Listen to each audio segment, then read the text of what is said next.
Yeah, I mean, there's definitely shows where I have consciously had to kind of take a back seat a little bit and just, relax, especially when I'm sick on the road. Like that will definitely put me in a place where I have to kind of relax more than just, focus. But the thing, like for me, I also love putting on a performance, like not just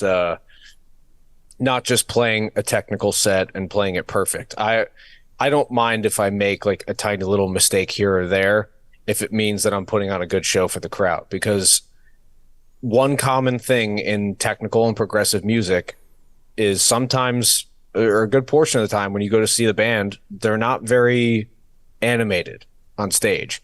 And I know some people are cool with that and they don't mind, like they just want a tight, good performance. That's great. A lot of other people, they want like an energetic performance. And I've always wanted to be like a solid drummer, but a performer as well.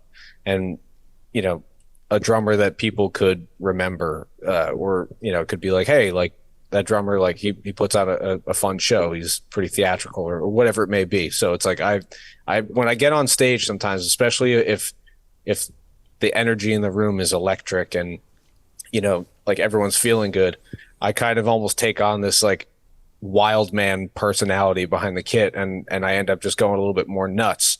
And sometimes I will tend to have a few mess ups here and there, but I end up always having a much better time. But when I am just kind of laid back, getting lost in it, it feels good to kind of get lost in it. But afterwards, I'm just like, I don't feel as fulfilled, But it's like when you're sick and trying to just not overexert yourself and pass out on stage, it definitely doesn't feel as great, like emotionally after the set. Like when a show is great, I'm jacked up.